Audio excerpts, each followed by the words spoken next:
Hello, let's look at this problem. So we've got ejection of lava over here, okay? And we're asked to find what happens, how long, two things. One,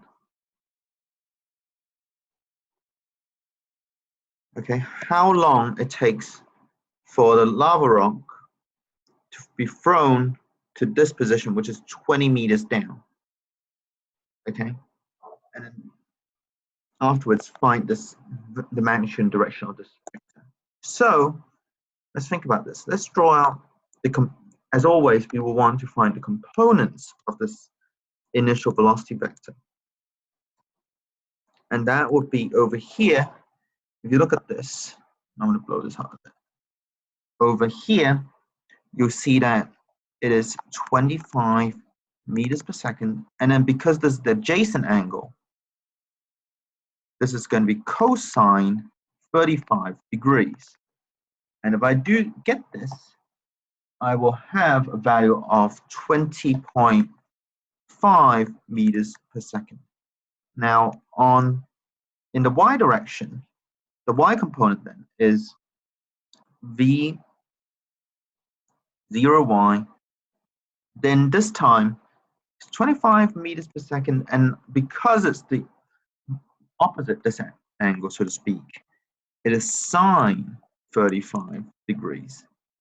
And if you do this, you'll see that this component is 14.3 meters per second. So the time it takes, again, as always, it is driven in the y direction, okay?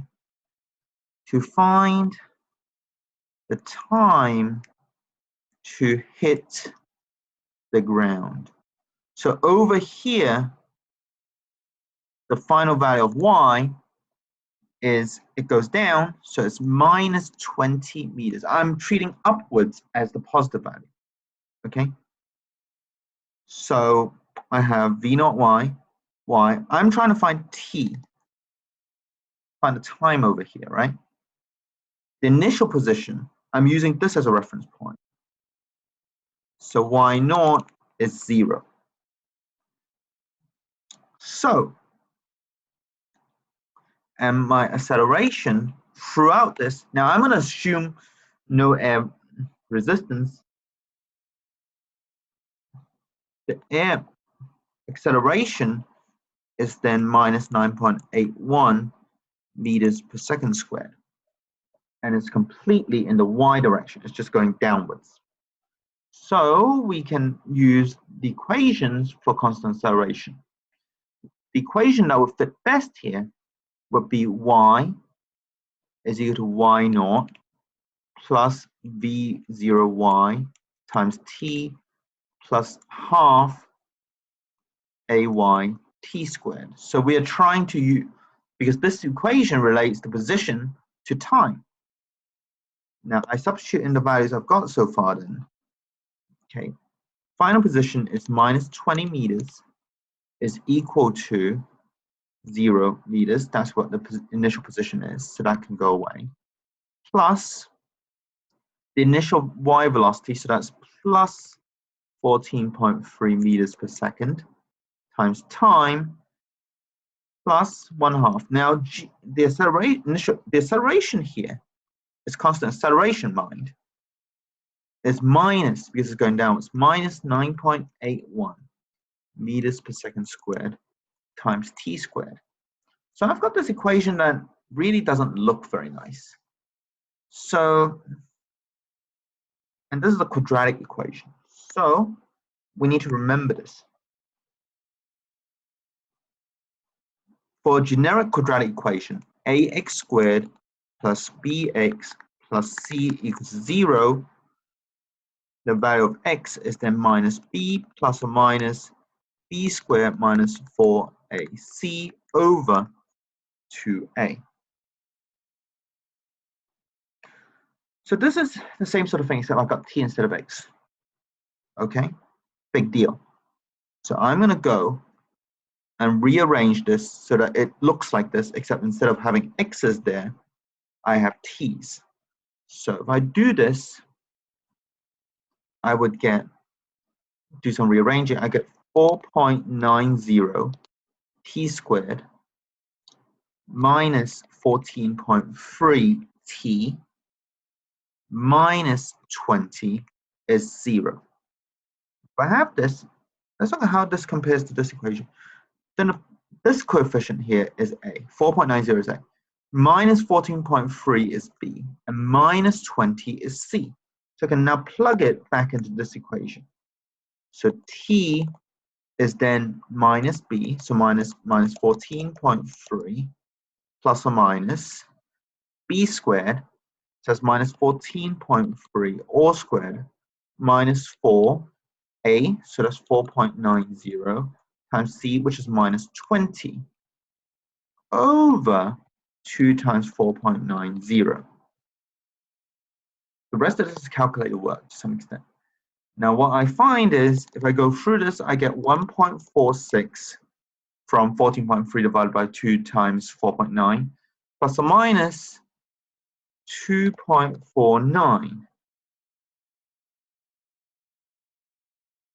So these are, now this is typical of quadratics. Quadratics usually have two solutions, but let's look at what these solutions become. So if I pick the negative one, it is minus 1.03 seconds or 3.96 seconds. So, okay, so apparently, so if this is true, then apparently, let's think about this. What does that mean? That means that your lava got to the ground before it even shot out, which doesn't make sense in our context. It's still in the ground then, okay? So that is not physically feasible. So this is not physically possible. And therefore we take this solution as our actual solution. Okay, so the thing about solving quadratic is two things. One, you have to be careful about solving the quadratic. Number two,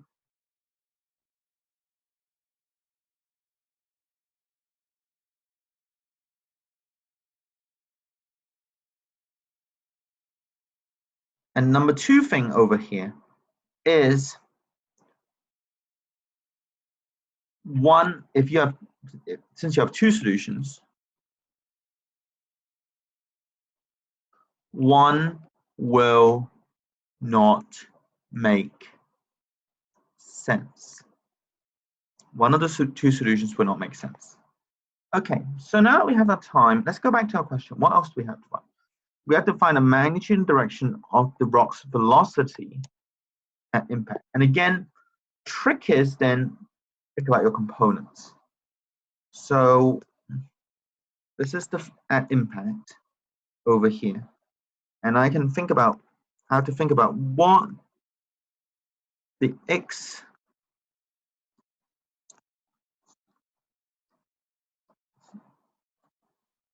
and Y components are. So over here,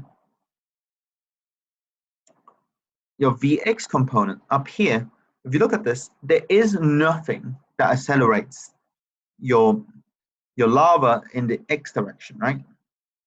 So in the X direction, you have a constant velocity problem.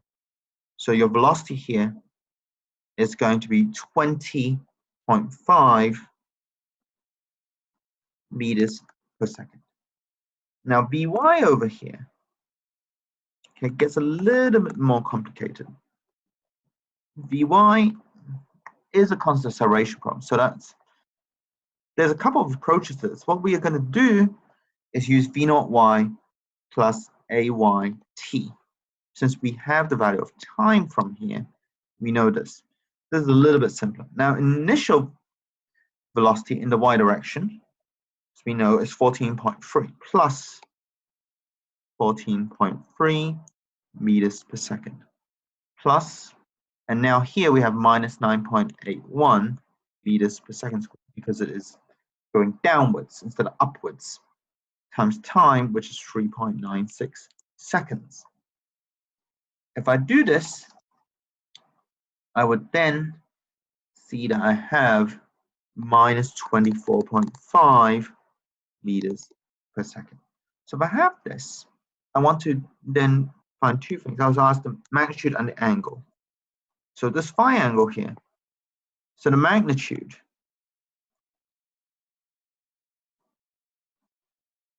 is equal, and I can use Pythagoras to solve this because this is the right angle over here. The square root of 20.5 meters per second squared plus minus 24.5 meters per second squared. So if I do this, I'm going to have 31.9 meters per second. And this angle phi, now again, we're going to look at our trig functions. Opposite over adjacent is tangent, so tan. So I want the arctangent of, and over here, the length of this opposite angle is, opposite side is 24.5 over 24.5 meters per second over 20.5 meters per second. And so I get, when I put it in the calculator, 50.1 degrees.